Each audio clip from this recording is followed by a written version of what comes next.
data science is really a game for practitioners, right? And so there's lots of things that might work in theory, but what actually works is what you can actually build and deploy.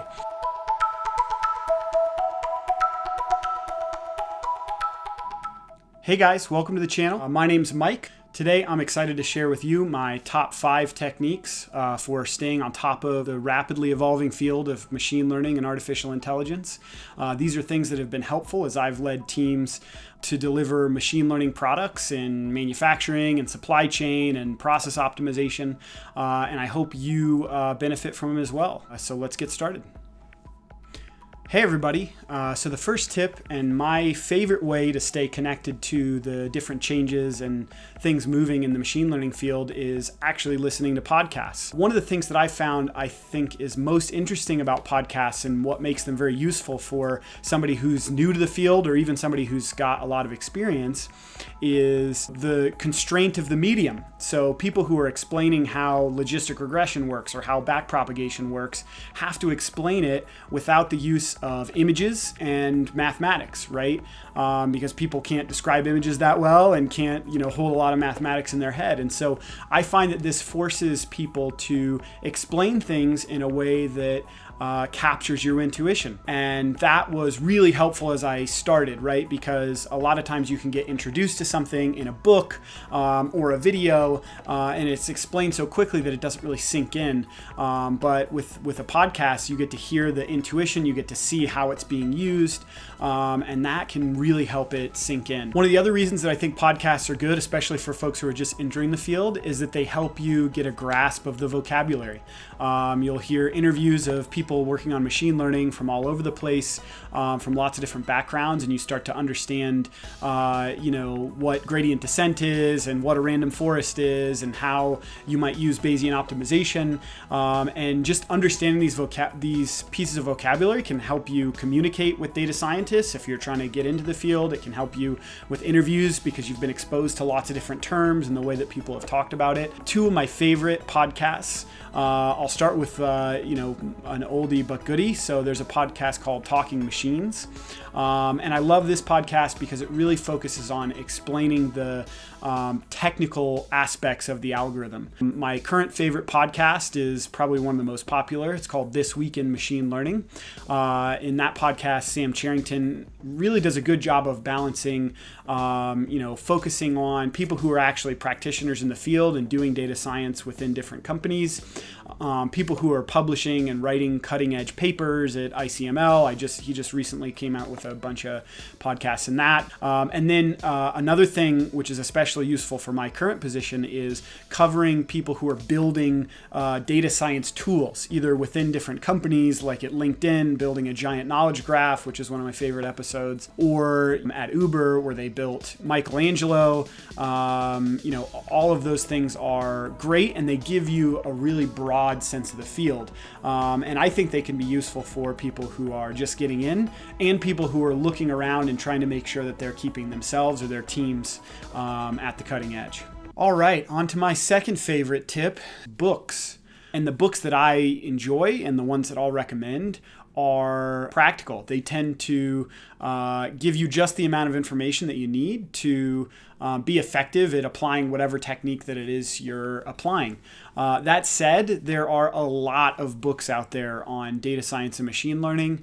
There seem to be more every day, and some of them are better than others, and it's not always easy to figure out which one. So I'll give you a couple of top picks and hopefully steer you in the right direction.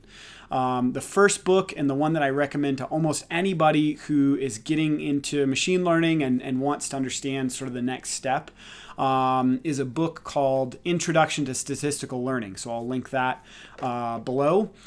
This book gives a great overview of the concept of statistical learning or machine learning, walking through the bias variance trade-off in a way that's more intuitive that I've seen, kind of starting with linear regression and using that to really explain how you fit data in a way that's both intuitive and approachable, and then walks through some, a bunch of the other techniques that you might see as you approach machine learning. And I think while it doesn't do It's not the most up-to-date book. It's not covering the hottest algorithms. There's no chapter on XGBoost. It is the best book for giving you the foundations of the whole process of machine learning. My second book, and again, this is a really good example of a book that is geared towards a very particular niche of machine learning, and that is Forecasting Principles in Practice by Rob Henman. Both of these books, by the way, are available for free, and I'll link those down below.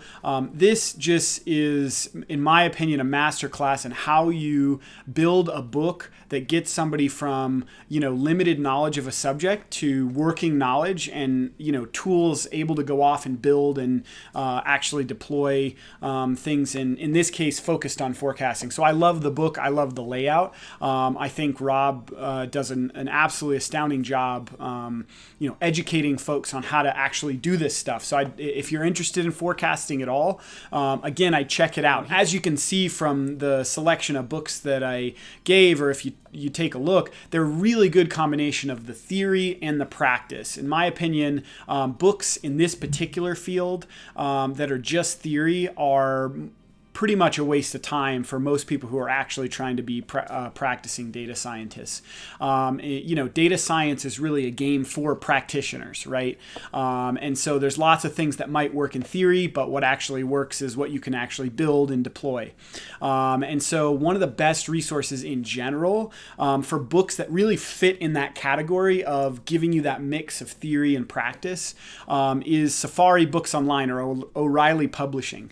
So Safari Books Online gives you access to all sorts of stuff, courses, books, videos, and different things. I found it to be a really useful resource when you want to learn about anything. So recently I wanted to understand a lot more about how graph algorithms, like graph network algorithms, work, how I could be applying those within my work. And so I read an awesome book in Safari Books Online that just gave you again that mixture of here's the theory and here's how you put it in practice. So I would definitely check out Safari Books. A lot of their books are available for purchase, but paying a monthly fee might be worth it for you. I think that it's really important to be able to read papers. And the reason that it's third on my list is that I think it comes after the first two. So podcasts giving you that intuition, giving you that vocabulary, books giving you that depth, and then giving you the tools to go take and put it into practice. And then those foundations I think are important to be able to read papers. Now, you do need some certain level of knowledge in machine learning, I think, to consume most of the machine learning papers out there. But I find that machine learning papers are a lot more approachable than many of the papers in other fields that are, again, not practitioner focused and not as and maybe are more specialized and nuanced. So I read a lot of papers in physics and electrical engineering, and many of those you have to have such a significant amount of domain knowledge for that specific niche of that domain that it becomes difficult to actually consume those papers without looking different things up and reading all the supporting papers and things like that. Once you get a foundation in machine learning and understand the basic concepts, I think that these papers are super approachable. Typically what I'll do is I'll find a paper that interests me and I'll print it out and I'll read 2 or 3 papers a week in domains that are interesting. And this can give you little tweaks or techniques that you wouldn't have picked up otherwise and can give you a good sense of where the field is. Now the question is, how do you figure out what papers to read? If you go on arXiv, which I'll link, and most papers are that are relevant in machine learning are published there or have their preprints on there. You'll find thousands and thousands of papers published a year in machine learning. It can be difficult to sort through and figure out what's needed, and that's where the next 2 resources come in. So my fourth favorite trick and tip for keeping on top of the field is newsletters. Newsletters are like old-fashioned email. You sign up for a mailing list and you get emailed to your inbox some curated information. So some of my favorite newsletters, so I love the field of natural language processing, and Sebastian Ruder has done a bunch of cool stuff in there. He's got a newsletter where he'll summarize, the happenings of natural language processing, and I've really enjoyed reading those. A lot of times what I find is that I know, maybe half or 3/4 of the papers that he's mentioning, but there's always something that I learn, and there's always something, you can always benefit from somebody who's deep in that subfield, scavenging the field and then bringing back the things that are relevant to you. And then the fifth, best resource and one of the best places to find interesting papers is, in my opinion, quite unfortunately, Twitter. So I find that Twitter is one of the places to get the most recent information about some of the most interesting papers. The flip side of Twitter is that there's lots of parts of Twitter that, for me, aren't healthy. They don't bring me into my happy place, right? That I have to be very careful how I use Twitter and what I'm using it for. And there's plenty of people that kind of want to dive into the drivel or dive into the mud of Twitter and the politics and everything that's associated with that. I find that's not very helpful for me in basically any way whatsoever. And so what I do is I try to be very careful about who I follow. And I've got some examples of some folks that I enjoy their content, linked below. But that said, just this week I read a paper on SCAN, which is, scalable approximate nearest neighbor search, right? So this is released by Google. This is a field that I'm, quite interested in because we build out search algorithms internally that take vector representations, and using vector representations for search is computationally expensive. And so Google released some code on a new technique that scales really well for building that. And I found that paper yesterday, and I find new interesting products that come out, product announcements, new interesting papers, new interesting concepts, all the time through Twitter. And I think if you use it properly, it can be an efficient and effective use of your time. All right, so that wraps this video where I talked about my 5 favorite tricks for staying on top of data science and machine learning. I hope that you guys benefited.